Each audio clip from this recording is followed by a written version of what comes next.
우리가 로마서 3장 20절까지 살펴봤거든요.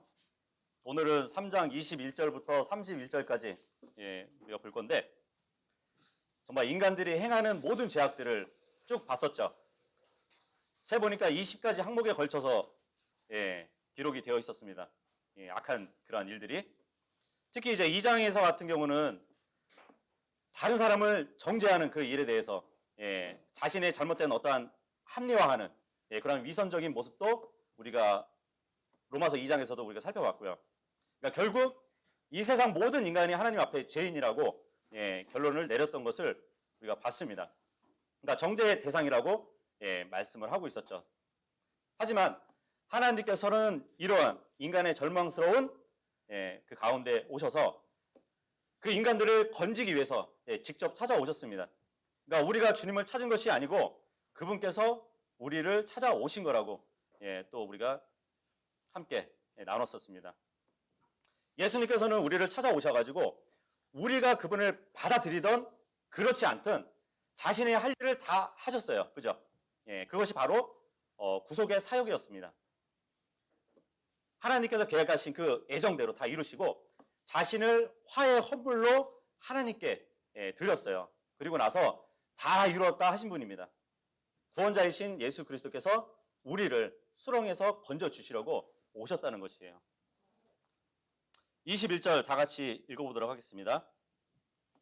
시작.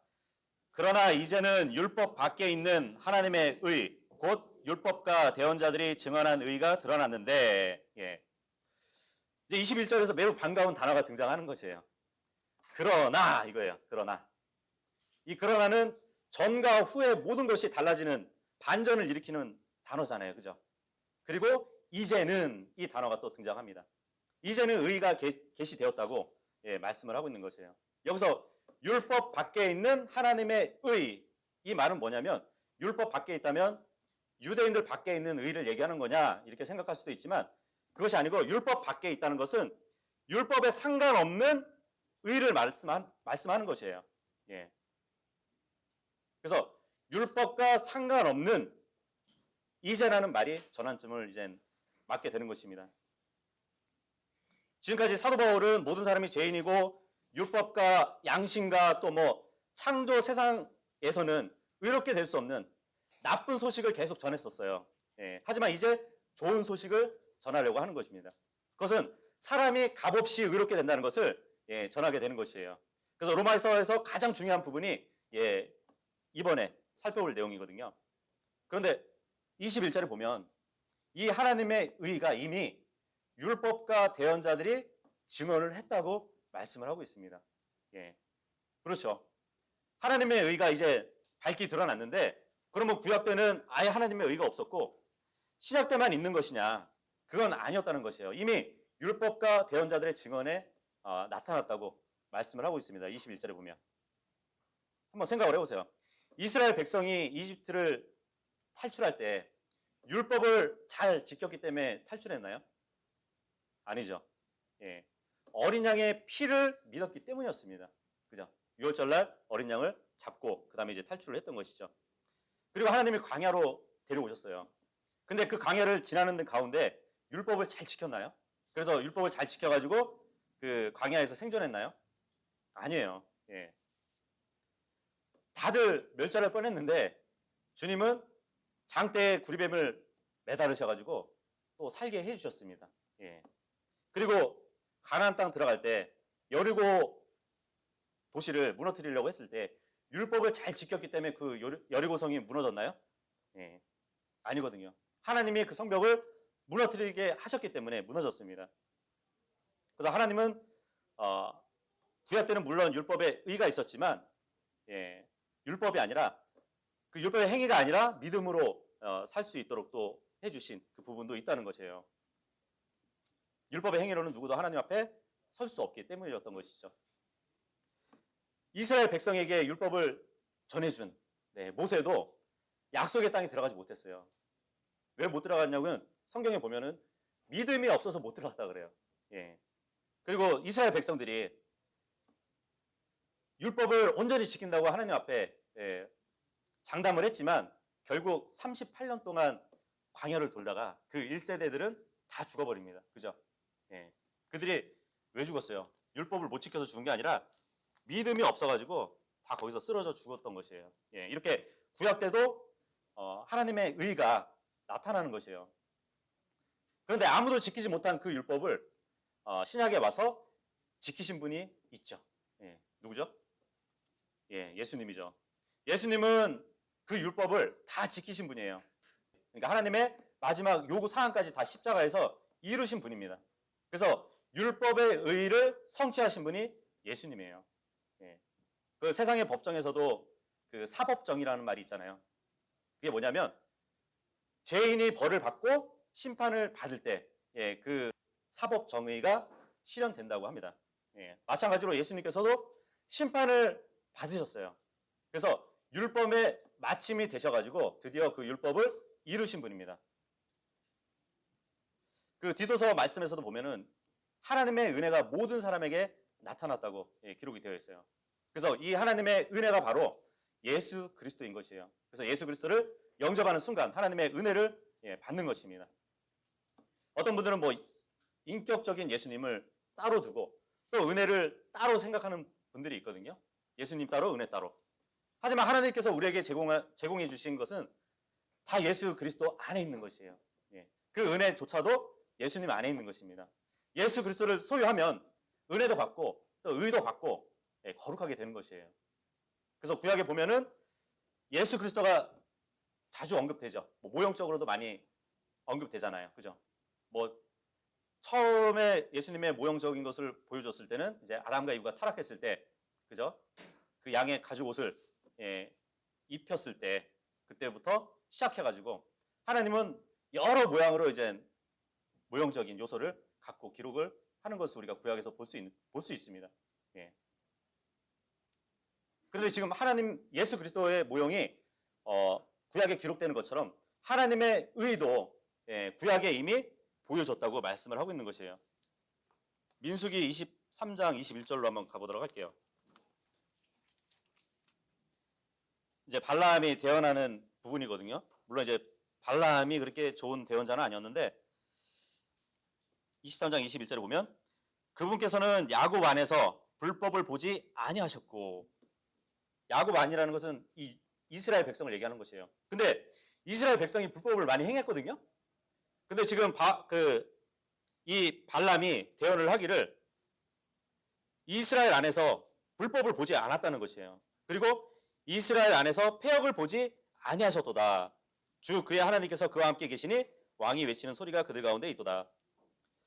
이스라엘 백성이 불법을 많이 저지르고 죄를 저질렀는데 지금 하나님께서는 불법을 보지 아니하시고 이스라엘 백성 안에서 패역을 보지 않았대요. 이게 뭐냐면 하나님의 의를 얘기하는 것이에요. 하나님의 의가 뭐냐면 죄인으로 생각하지 않으시는 거예요. 예. 그게 하나님의 의거든요. 근데 이미 구약 때 이스라엘 백성을 그렇게 봤다는 것이에요. 그러면 하나님의 의가 나타난 거죠. 그죠? 그리고 미가서 6장 5절. 그러니까 우리의 의가 안 되니까 하나님의 의를 사람들에게 부어줄 때는 거룩하신 그분의 속성을 받을 수 있는 거거든요. 미가서 6장 5절에 보시면 오 내 백성아 모압 왕 발락이 의논한 것과 부올의 아들 발람이 그에게 대답한 것을 이제 기억하고 시팀에서 길갈에 이르기까지 이를 기억할지니 이것은 너희가 주의 의를 알게 하려 함이니라. 아까 발람이 대언했던 그때 상황을 지금 미가서에서 얘기하고 있는 것이에요. 근데 그 이스라엘 백성의 불법을 보지 않고 패역을 보지 않았던 것이 그게 바로 주의 의라는 것을 알게 하려 함이라고 말씀을 하고 있는 것입니다. 구약 때도 이미 하나님의 의는 있었던 것이에요. 또 개인적으로도 그렇죠. 로마서 4장 한번 보시면 로마서 4장 7절하고 8절 보시면 다윗 개인적으로도 하나님의 의가 주어진 것을 우리가 볼 수 있거든요. 로마서 4장 7절 8절 보시면 이르되 자기 불법들을 용서받고 자기 죄들이 가려진 자들은 복이 있으며, 이건 어떻게 보면 보편적으로 구약 때에 죄인들에게 하나님이 행해 주신 은혜예요. 죄를 졌지만 짐승의 피로 인해서 그 죄를 가려주셨어요. 덮어주셨단 말이에요. 그런데 8절에 보면 주께서 죄가 없다고 여기실 사람은 복이 있도다 그러거든요. 예. 다윗은 이러한 복을 받은 것이에요. 어떤 복이냐면 하나님의 의의 복을 받은 것이에요. 예. 하나님이 덮어주시는 것이 아니라 아예 죄가 없다고 여겨주신 것이에요. 다윗은 살인죄를 저질렀고 간음죄를 저질렀잖아요. 그죠? 근데 이거 율법으로 용서되는 죄가 아니에요. 예. 하지만 그런 죄가 아예 없다고 지금 주님께서 선언해 주셨다고 말씀하시는 것이에요. 그게 바로 하나님의 의인 것입니다.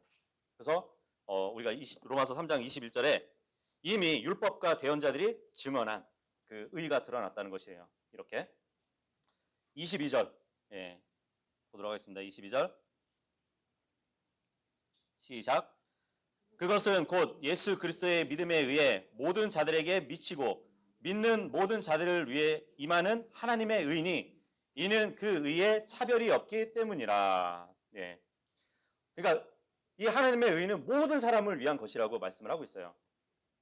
예수 그리스도의 믿음에 의해 주어진대요. 대신. 예. 그래서 그분에게서 오는 믿음, 그분에게 속한 그 믿음, 그게 바로 하나님의 의인데 그리스도 안에서 드러났다고 말씀을 하고 있습니다. 그렇죠. 예수님은 죄 없는 완전한 삶을 사셨잖아요. 근데 그분은 하나님의 의를 몸소 구현하신 분이에요. 예. 아무 죄가 없으신 그분 안에서 자신이 의로운 삶을 살았던, 죄 없이 의로운 삶을 살았던 것을 죄인인 사람들과 바꿔주시는 거거든요. 어떻게 보면은. 예. 우리의 죄를 다 가져가셨잖아요. 지옥에 버리셨잖아요. 하지만 그분의 의로운 삶을 우리에게 주셨기 때문에 하늘에 계신 아버지가 우리를 볼 때는 죄 없는 우리의 몸을 보시는 거예요. 예. 굉장히 은혜죠. 그죠? 예. 그래서 하나님의 의는 믿는 모든 자에게 임한다고 성경은 말씀하고 있어요. 근데 여기 보니까 하나님의 의는 모든 자에게 미친대요. 예. 언투 올이라고 되어 있는데 애 없이 모든 사람에게 다 미치게 하신답니다. 그런데 중요한 것은 믿는 모든 자 위에 임한대요. 예. open all 되어 있죠. 믿지 않는 사람들은 의가 미쳤지만 받아들이지 않기 때문에 그들은 하나님의 의를 받을 수 없는 것이에요. 하지만 자기 앞에 미쳤을 때 그 의를 믿으면 예수 그리스도를 믿으면 예, 자신 개인에게 임한다는 그 말씀입니다. 그래서 모든 사람들은 예수 그리스도로 말미암아서 하나님의 의를 받을 기회를 제공받았다는 것이에요. 하지만 하나님의 의는 오직 믿는 자에게만 임한다는 것입니다. 그래서 예수님께서 모든 사람의 구원자이시지만 특히 믿는 자들에게는 구원자가 되신다는 것을 보여주고 있는 것이에요. 물론 예수 그리스도께서는 우리가 구원받기 전에도 우리의 구원자이셨습니다. 그때는 우리가 아직 그분의 구원을 받아들이지 않았을 뿐이에요. 그래서 예수 그리스도께서는 우리가 의롭게 되기 전에도 우리의 의였습니다. 그죠? 단지 우리가 그것을 받아들이지 않았을 뿐이었던 것이에요. 왜냐하면 우리가 의롭게 될 수 있는 많은 방법이 있었던 것이 아니라 오직 그분을 통해서 받을 수밖에 없었기 때문인 것이에요. 예. 그래서 모든 사람이 의롭게 되기 위해서는 예수 그리스도라는 그분, 오직 한 가지 선택만을 가지고 있었을 뿐입니다. 그래서 모든 사람은 예수 그리스도를 통해 의롭게 될 수 있는 것이에요. 다만 실제로 의롭게 되는 사람은 오직 그분을 믿는 사람뿐이라는 것입니다. 그것을 22절에 말씀하고 있는 것이에요. 만일 누군가 지옥에 간다면 그를 구원해 줄 구원자가 없기 때문이 아닌 것이에요. 그죠? 예. 그 사람이 구원자를 믿지 않았기 때문입니다. 누군가가 죄 가운데서 죽는다면 죄를 제거할 방법이 그 사람한테 없었기 때문이 아니라 죄를 제거해 주시는 그 피를 거부했기 때문인 것이에요. 그래서 누군가 하늘나라에 가지 못한다면 그것에 갈 수 있는 방법을 자신이 몰라서가 아니라 그 하늘나라로 데려가실 분을 믿지 않았기 때문인 것입니다. 3장 23절 읽어볼게요. 시작. 모든 사람이 죄를 지어 하나님의 영광에 이르지 못하더니 모든 사람이 죄를 지었다고 합니다. 이거 많이 들어봤죠? 이 죄라는 히브리어 단어하고 그리스어 단어가 똑같이 동일하게 무슨 의미를 갖고 있냐면 관역을 뭐 지나치다, 관역을 비껴나가다 이런 의미를 갖고 있다고 합니다.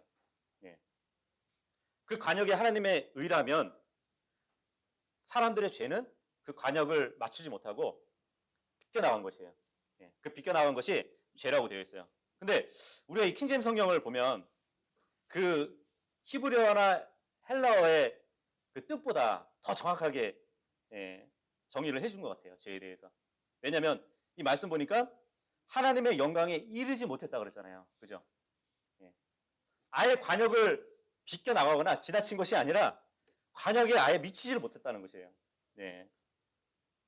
그래서 참 잘 번역됐고 잘 죄에 대해서 다른 원어보다 정의를 잘 해준 것 같아요.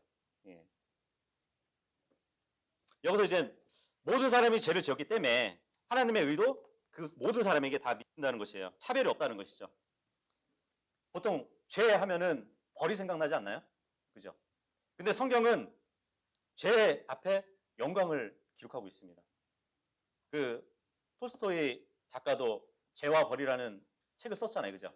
그래서 죄 하면은 벌이 생각난단 말이에요. 우리가 하나님을 생각할 때 죄를 지었어요. 그러면은 벌을 주시는 하나님으로 이렇게 인식할 때가 많죠. 그죠? 하나님은 공의의 하나님이시니까. 물론 그 죄를 자백하면 용서해 주시니까 그 사랑의 하나님도 우리가 생각을 하지만 우선적으로 주님 앞에 죄를 지으면 주님께 벌 받겠지 하는 생각이 먼저 든다는 것이에요. 하지만 23절에 보니까 죄를 지으면 영광에 이르지 못함을 안타까워하시는 하나님을 우리가 볼 수 있어요. 사람이 죄를 지으면 벌을 내리실 하나님이 아니라 영광에 이르지 못함을 안타까워하시는 하나님이라는 거죠. 생각을 해보세요. 아담과 이브가 선악과를 먹고 죄를 짓고 나무에 숨었어요. 하나님이 아담을 찾아요. 어떻게 찾았을까요? 너 일로 와. 내 명령을 어겨? 맛 좀 봐라 너 오늘. 내 벌을 줄 테니까 어디 있어? 막 그렇게 찾았다는 것이 아니에요. 굉장히 안타까워하신 거예요. 아담아 왜 그랬냐고. 그러시면서 찾으시는 분이시지 벌을 주시려고 찾으시는 분이 아니라는 겁니다. 그래서 우리가 23절을 보면 그러한 주님의 또한 속성 우리가 볼 수 있죠. 24절 읽어보도록 하겠습니다. 시작. 그리스도 예수님 안에 있는 구속을 통해 하나님의 은혜로 값없이 의롭다고 인정을 받았느니라. 하나님의 의를 받는 조건은 예수 그리스도를 믿는 것이었어요. 근데 이 칭의 하는 것은 우리가 의롭지 않지만 의롭다고 여겨주는, 선언하는 그러한 법률 용어입니다. 죄인임에도 불구하고 예수 그리스도의 완전한 의로 옷 입혀 주셔가지고 의롭게 되는 것이에요. 그러니까 어떻게 보면 칭의는 용서보다 더 큰 겁니다. 우리 사람과 사람 사이에도 그렇잖아요. 상대방이 나에게 잘못했어요. 근데 나는 그 잘못을 용서해 줄 수 있어요. 하지만 그 사람을 의롭게 하지는 못해요. 그죠? 근데 과거에 죄를 안 지은 사람처럼 미래에도 또 죄를 안 지을 것처럼 여겨주시는 것이 뭐냐면 바로 예수님 안에 있는 구속입니다. 구속. 그게 조건이에요. 근데 이 구속은 그냥 주어진 것이 아니라 값을 치러야 되는 것이에요. 주님은 자신의 피를 흘리셔가지고 구속 사역을 이루셨죠. 그러니까 구속이라는 말이 저번에도 말씀드렸지만 종민 형제가 현장에서 사람을 잡아서 구속시키는 것이 구속이 아니에요. 성경적인 구속은 뭐냐면 값을 치르고 다시 산다는 의미가 있습니다. 이 구속은 그러한 구속이 아니라 예를 들어 내가 가지고 있는 한 소유물이 있었어요. 근데 어디선가 이걸 잃어버렸어요. 잃어버렸는데 다른 사람이 그거를 갖고 있는 거야. 근데 다시 달라고 할 수가 없어요. 그래서 그것을 다시 내 돈 주고 사오는 거예요. 이게 구속이에요. 물론 우리가 예전에는 마귀의 자녀였지만 그 이전에는 하나님의 소유물이었어요. 그죠? 근데 마귀한테 영적 아비한테 우리가 속하게 됐지만 하나님은 자기의 소유물을 다시 찾는 거란 말이죠. 예, 그게 구속이라는 뜻입니다. 예. 하지만 그 의를 값없이 주신다고 했는데 값없이 주신 이유가 뭐냐면 이미 값을 치루 주셨기 때문에 예, 값없이 우리가 의롭게 된다는 것이에요. 이 성경에 보면은 이제 프릴리가 이게 많이 나오는데 삭제가 많이 되어 있어요. 예. 제일 먼저 삭제한 사람이 있었죠. 예. 이브잖아, 이브. 예. 하나님께서 모든 것을 다 이렇게 먹으라고 주셨다고 했을 때 그 자유롭게 예. 너희가 먹어도 되나 했을 때 자유롭게를 빼먹어 그랬잖아요. 그죠? 예. 그러니까 값없이라는 말의 뜻이 무엇인가를 더할 필요가 없다는 뜻이잖아요. 예. 주님께서는 믿는 사람을 값없이 의롭게 해 주신 분입니다. 누구든지 구원받기 위해서는 아무것도 할 필요가 없는 것이에요. 구원받고 나서 또 구원을 유지하기 위해서도 아무것도 할 필요가 없습니다. 이것이 바로 값없이 의롭게 되는 의미예요. 예. 그런데 구원은 값없이 받았는데 구원을 유지하기 위해서 무엇인가를 해야 한다고 한다면 그것은 값없이라는 말을 예, 무시하게 되는 것이죠. 예. 공짜라는 말이 아니잖아요. 우리는 공짜로 받았는데 받고 나서도 아무것도 지불할 필요가 없어야 그것은 공짜로 받은 것이죠. 예. 그래서 이 구속은 값을 주고 사셨습니다. 예수님의 피로. 예. 그래서 우리는 그 예수님의 구속 사역에 의해서 예, 하나님의 의를 받은 사람들이라는 것이에요. 예. 25절 읽겠습니다. 시작. 그분을 하나님께서 그분의 피를 믿는 믿음을 통해 화해 헌물로 제시하셨으니 이것은 하나님께서 참으심을 통해 과거의 죄들을 사면하심으로써 자신의 의를 밝히 드러내려 하시며. 예. 여기서 하나님이 홀로 이 일을 행하셨다고 말씀을 하고 있습니다. 예수님은 화해 헌물이 되셨대요. 화해라는 말 아시죠? 양쪽이 원수지간이었는데 같이 이렇게 또 말 그대로 그냥 화해시켜주는 일이 예, 화해잖아요, 그죠? 예. 그래서 세상에서 화해하다라는 말을 사용할 때는 보통 싸우고 난 뒤에 어떤 뭐 이루어지는 관계 개선 예, 그런 거를 표현할 때 쓰잖아요, 그죠?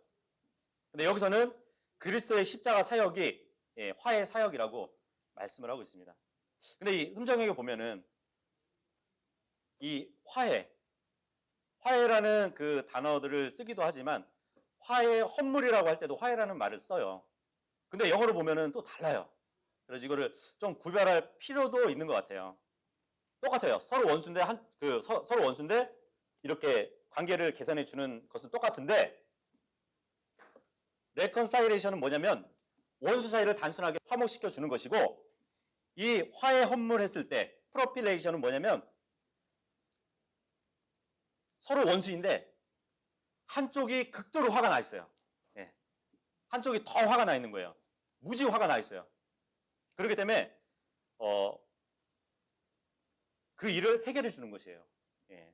하나님과 우리 사이면은 어떻게 생각해야 될까요? 하나님이 무슨 화가 나 있으신 거예요. 예.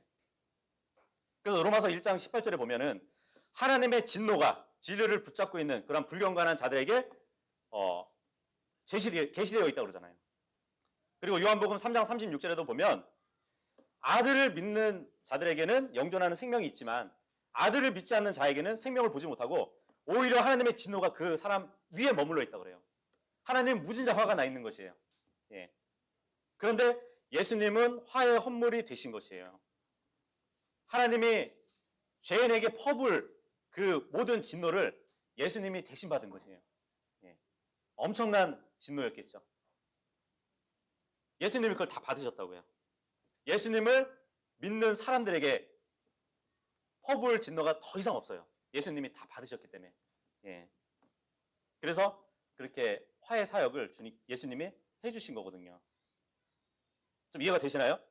그냥 단순한 화해하고 또 이제 이 화해 헌물에 쓰인 화해하고 예. 그런 차이가 있습니다. 어쨌든 예수 그리스도께서 십자가에서 죽었을 때 죄값이 전액 지불되었어요. 예. 어쩌면 구약 때에는 그 죄값이 치러지지 않았기 때문에 완불되지 않았기 때문에 이자를 내는 격이었을 것이에요. 죄를 지으면 계속 이자만 갚는 것이에요. 예.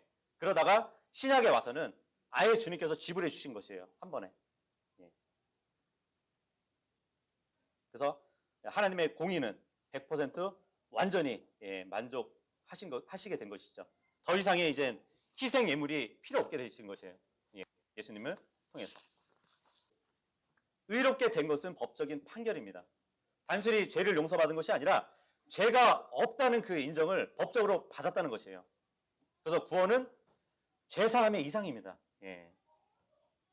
죄사함이라는 것은 죄를 지을 때마다 받는 것이잖아요. 예. 그래서 구약 때 유대인들은 끊임없이 동물을 죽였단 말이에요. 죄를 지을 때마다. 예. 그러면서도 계속 죄를 지었어요.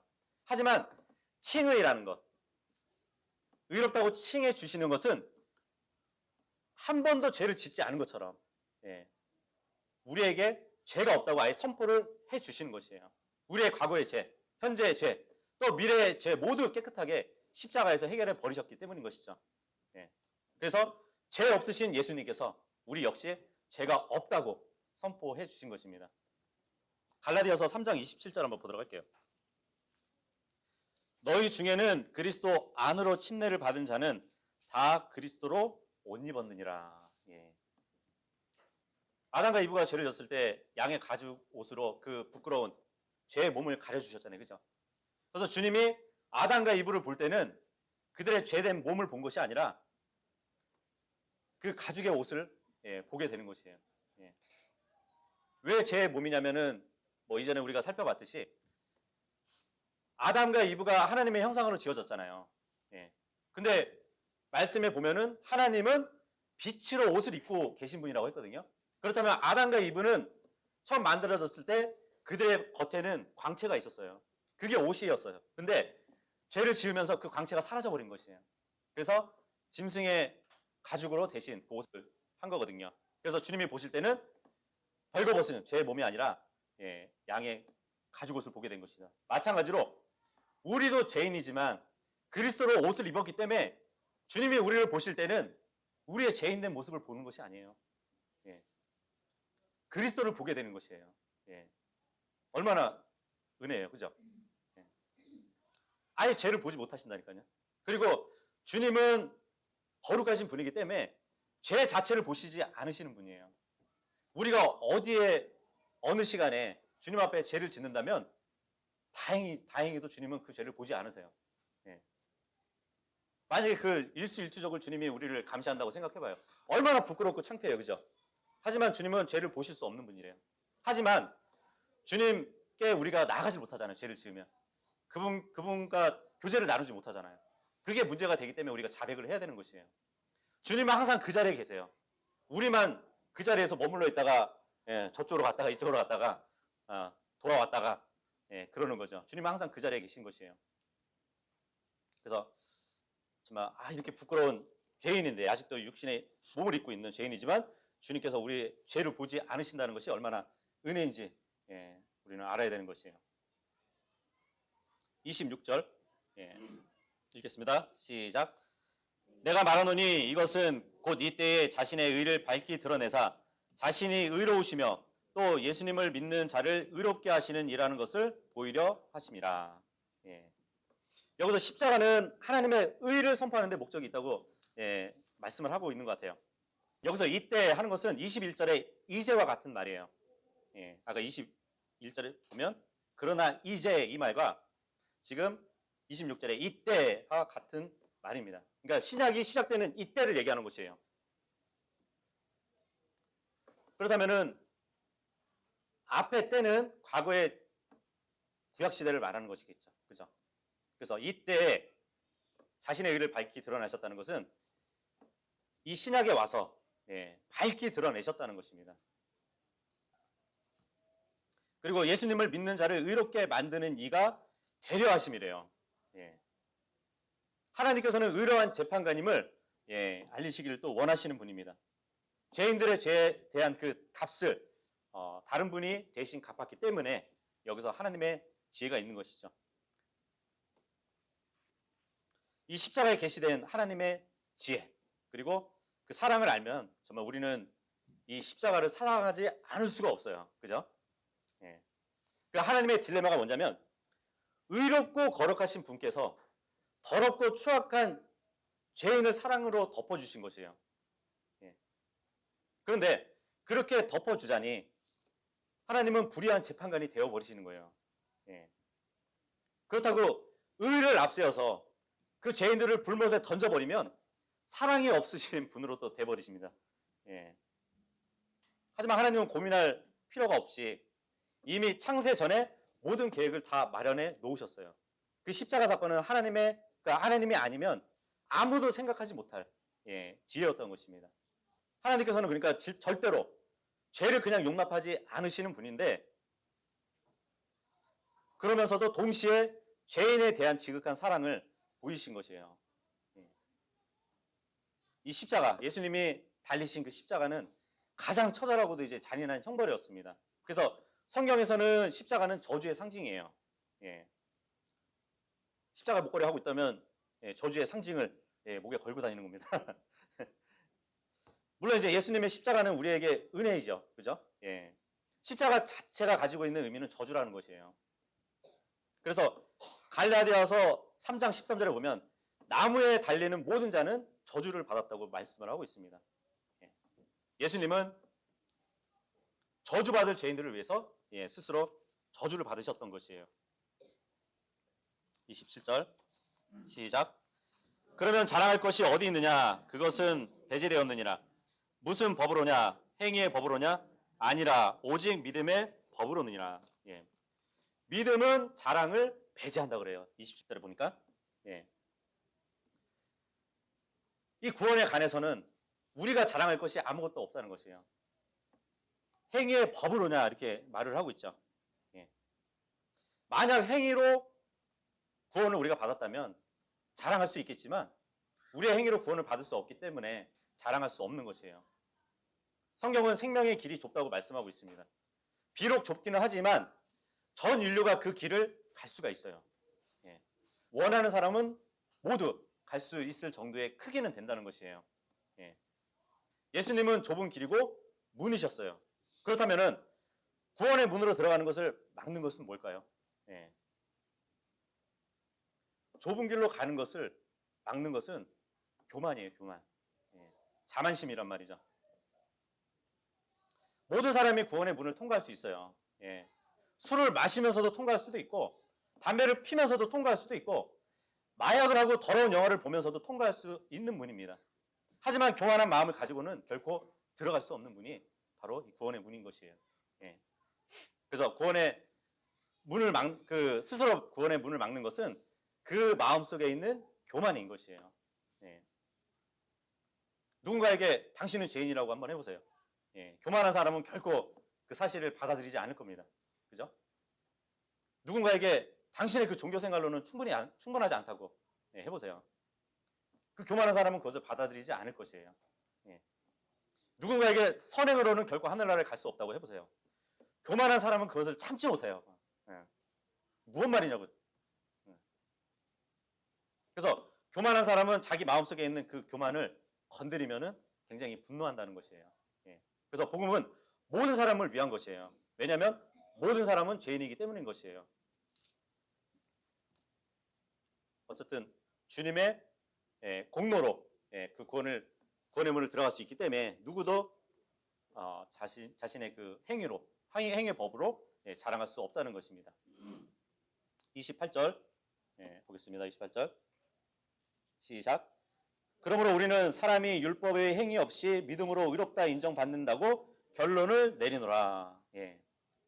킹제임스 성경을 믿는 독립침례교회에서도 이 말씀을 이제 잘못 알고 있는 분들이 있어요. 구약 때는 율법으로 구원받고 신약에서는 믿음으로 구원을 받는다. 이렇게 나눠서 보시는 분들이 있습니다. 그래서 그것을 극단적 세대주의라고 하거든요. 하지만 여기서 우리가 결론을 내리노니 할 때는 신구약을 다 얘기를 하는 것이에요. 어느 때나 율법의 행위와 상관없이 믿음으로 의롭게 된다는 말씀입니다. 이미 구약 때에도 하나님의 의를 보여주었다고 말씀을 했잖아요. 그죠? 29절 읽겠습니다. 시작. 그분은 유대인들만의 하나님이시냐? 그분은 또한 이방인들의 하나님은 아니시냐? 참으로 또한 이방인들의 하나님이시니. 30절도 마주 읽을게요. 시작. 할례자를 믿음에 의해 또 무할례자를 믿음을 통해 의롭다고 하실 분은 한 하나님이시니라. 예. 믿음은 한 하나님이 할례자나 무할례자에게 주신 의라고 말씀을 하고 있습니다. 할례자는 율법을 가지고 있었죠. 그죠? 그 율법이 그리스도께로 인도하는 가정교사라고 또 성경에 되어 있어요. 율법을 지키지 못하니까 나는 죄를 지을 수밖에 없는 인간이구나. 그것까지 인도해 주는 것이에요. 그래서 예수님이 필요하다는 것까지 역할을 해주는 것이 율법이란 말이에요. 그렇기 때문에 그들은 믿음만 있으면 의롭게 되는 것이에요. 그래서 믿음으로 말미암아 의롭게 된다고 할례자들은 말하고 있습니다. 그런데 무할례자들, 이방인들은 율법을 이미 성취하신 그리스도를 믿어야 돼요. 그래서 그분의 믿음을 통해서 의롭게 될 수 있습니다. 31절 읽어보도록 하겠습니다.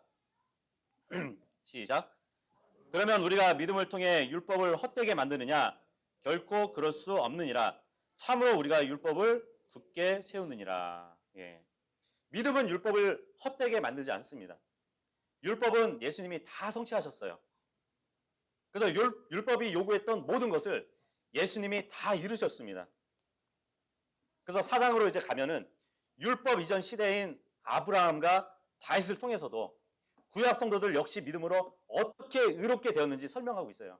그래서 우리가 앞으로 살펴볼 것인데, 앞서서는 이제 우리는 유대인들의 죄를 열거를 했잖아요. 그죠? 유대인들이 어떠한 죄를 가지고 있다. 그리고 유대인, 이방인 모두가 죄인이라고 결론을 내렸었습니다. 그리고 30절에 와서는 유대인들은 믿음으로 말미암아, 그리고 이방인들은 믿음을 통해 구원받는다는 것을 또 말씀을 드렸습니다. 그래서 우리는 이미 율법이 없었지만 그 율법을 이루시고 완성하신 예수님을 우리가 믿었기 때문에 이미 그 율법을 다 지킨 사람들이 된 것이에요. 그래서 우리 성도는 하나님의 은혜로 인해서 그리스도의 복음을 믿어서 구원의 은혜를 입은 자들입니다. 우리의 공로는 1도 없어요. 우리는 자랑할 수 있는 사람들이 아닙니다. 그렇게 교만히 행치 말고 하나님 앞에서 겸손히 행하고 정말 하나님의 의를 자랑하는 사람들이 되어야 됩니다. 그리고 믿음으로 의롭다함을 얻었기 때문에 우리는 성령님의 권능을 받아가지고 그 신앙생활을 온전히 할 수 있는 사람들입니다. 그래서 하나님의 거룩한 명령을 지켜 행하고 또 우리가 하나님을 기쁘시게 하는 일을 우리가 온전히 하면서 살아가야 된다는 것입니다. 그래서 오늘은 3장을 마무리했고 다음 주에는 4장을 우리가 또 살펴보도록 하겠습니다.